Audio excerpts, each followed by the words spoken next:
আমার বাড়িতে গোপাল পুজো কিভাবে করলাম সেটা আপনাদের সাথে শেয়ার করছি। 15 আগস্টে তো ছুটি ছিল, ওই দিন বেরিয়েছিলাম, আমার মা বাবার সাথে একটু দেখা করে আসলাম। আর ফেরার সময় যাদবপুরের এই বাজারটায় এই প্রথমবার গেলাম। দাদাভাই বলল যে এখানে চলো, এখানেও ভালো মার্কেট আছে বলে গেছিলাম। দোকানগুলো সত্যিই মানে খুবই ভালো, বাজার মার্কেটটা খুবই সুন্দর। আমার তো খুব ভালো লেগেছে, আমার খুব ভালো লেগেছে। তো এইখানে গিয়ে গোপালের জামা টামা কিনেছি, হার, মুকুট, আমার লক্ষ্মী ঠাকুরের জন্যও একটা হার কিনেছি। এখানে দেখুন কত রকমের জিনিস, দেখে তো মনে হচ্ছিল সব একটা করে নিই, কিন্তু আমার গোপালটা এতটাই ছোট, ওর সাইজ পাওয়াটা খুব মুশকিল। চুল টুল সবই আমার আছে। ওগুলো নেওয়ার পর এই যে গোপালের জামাটা, জামার কালারটা আমার তো খুব ভালো লেগেছে। আপনাদের কেমন লাগে অবশ্যই বলবেন। অনেক সুন্দর সুন্দর জামা। শেষে ফেরার পথে একটা ময়ূরের পালক নিয়েছি, একটাই নিয়েছি, বেশি নিই না, আগের তো আছেই। আর একটা নিয়েছি, একটা নিয়ে ঠিক আছে, গোপালে একটাই সন্তুষ্ট আমার। সব কেনাকাটা হয়ে গেছে, এবার আমরা বাড়ি ফিরছি, কেননা পরের দিনে তাড়াতাড়ি উঠতে হবে, অনেক কাজ। যে সকাল সকাল ছাদ থেকে মা ফুল নিয়ে এসেছে, অনেক ফুল ফুটেছে, তাই ভাবলাম 3টে গোপালের জন্য মালা বানায়। দাদাভাইও বাজার করে নিয়ে চলে এসেছে। বাজার বলতে সকালে ফুল, ফল, মিষ্টি, তাল, এই জিনিসগুলো বাকি ছিল। প্রত্যেকবারে মা করে নিয়ে আসে, আগের বারে করে উঠতে পারি না, কারণ না ঠাকুমা শাশুড়ি মারা গেছিলো বলে অসহ্য ছিল, করতে পারি না। এইবারেও করছি ঠিকই, কিন্তু মায়ের শরীরটা খুব একটা ভালো নেই। মা প্রত্যেকবারেই বাজার টাজার করে নিয়ে আসে, এবারে মায়ের শরীরটা ভালো নেই বলে আমরাই করছি।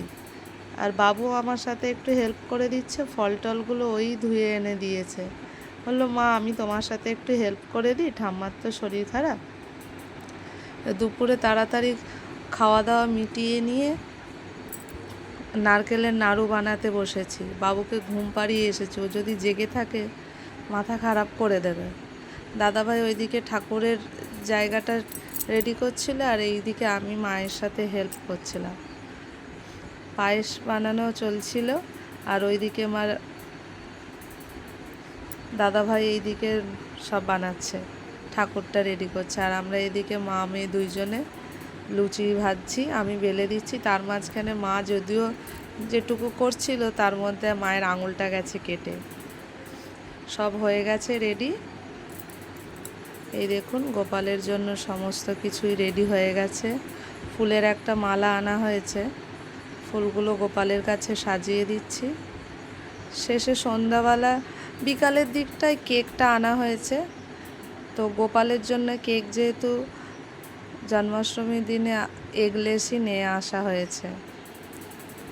গোপালকে কেমন সাজানো হয়েছে অবশ্যই কমেন্ট করে জানাবেন।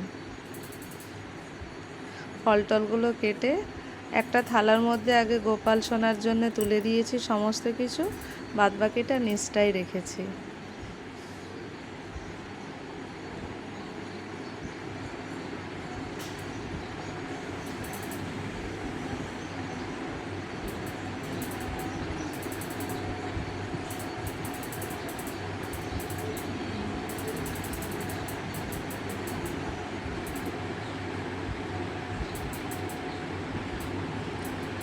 গোপালকে দোল দিয়ে দিচ্ছি, দাদাভাই, বাবু, মা সবাই এক এক দেবে, আমি ফার্স্টে দিয়ে নিচ্ছি। এই যে গোপালের সমস্ত কিছু সাজানো আছে।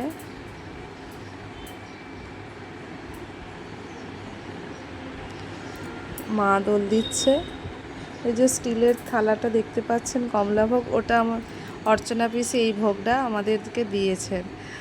পিসি প্রত্যেকবারই দেয়, আমরাও দিয়ে আসি, আমাদের যেটা হয় পিসিও দেয়, কাকিমাও দেয়, সবাইয়েরটা আমরা সবাইকে দিয়ে গোপালকে সন্তুষ্ট করে পুজোটা করি।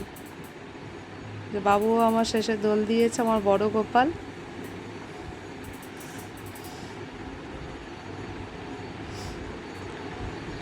শেষে পঞ্চপ্রদীপটা দিয়ে গোপালের আরতি করে পুজোটা শেষ করছি। ভিডিওটা কেমন লাগলো অবশ্যই কমেন্ট করে জানাবেন। আরও কিছু করলে কিভাবে ভালো হয় পুজোটা, বা আর কিভাবে ডেকোরেট করলে আরও একটু ভালো লাগে অবশ্যই আপনারা কমেন্ট করে জানাবেন। আপনাদের পুজোগুলো কেমন কাটলো সেটাও একটু বলবেন। আজকের মতো এখানেই শেষ করছি। সবাই ভালো থাকবেন।